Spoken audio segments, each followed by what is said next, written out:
चौथा रूल काफी इंपॉर्टेंट है और मैं यही रूल आपको इसमें समझाना चाहता हूं कि आपका जो सिलेक्शन है ना सर, सिलेक्शन मतलब आप बोर्ड एग्जाम में जो एवरेज से टॉपर स्टूडेंट जो बनेंगे ना, वो एक ही शर्त पे बनेंगे कि आपका सिलेक्शन डायरेक्टली प्रोपोर्शनल होता है रिमेंबर के और इनवर्स में होता है रिसोर्स के। रिसोर्स रिमेंबर नहीं समझे। कितना आदमी क्या होता है कि कोई एगो छोटका सा टॉपिक पढ़ा और घर पर जाके या तो वही पढ़ लिया तो उसको तो एवरेज स्टूडेंट कहेंगे, और रैंकर स्टूडेंट क्या करता है उस पर पीएचडी रिसर्च करने लगा। पीएचडी रिसर्च का क्या मतलब है कि लाइव टॉपिक अगर पढ़ा प्रकाश टॉपिक, तो प्रकाश को कौन दिया, कहाँ से आया, इमें आर कितने पन्ना भर सकते हैं, सर जी 6 गो लिखाए थे, ई सर जी 8 गो लिखाते हैं, किताब में 10 गो देल है, हम 15 गो लिख लेते हैं।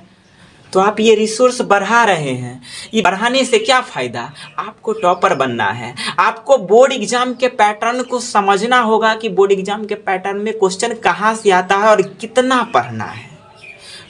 क्या पढ़ना है ये मायने नहीं रखता है, कितना पढ़ना है और कितना याद है ये मायने रखता है। तो रिसोर्स मतलब अगर ज्यादा पीएचडी रिसर्च करिएगा तब तक आप गए, तब आप टॉपर स्टूडेंट कभी नहीं बन पाइएगा, ज्यादा से ज्यादा रैंकर स्टूडेंट तक बन पाइएगा। 400 पार लाकर खुश रहिए। मेरे साथ धोखा हो चुका है, इसलिए मैं आपको ज्ञान दे रहा हूँ। उसके बाद क्या है, आपका जो रिमेंबर है कि आपको कितना याद है, कितना क्विकली याद है, जितना ज्यादा याद रहेगा उतना स्पीड हाथ चलेगा और आप एक टॉपर स्टूडेंट बनेंगे। मतलब टॉपर स्टूडेंट बनने का एक ही शर्त है कि रिमेंबर, आप जो पढ़ते हैं कंटेंट को ना, वो कंटेंट कितना याद है आपको ये।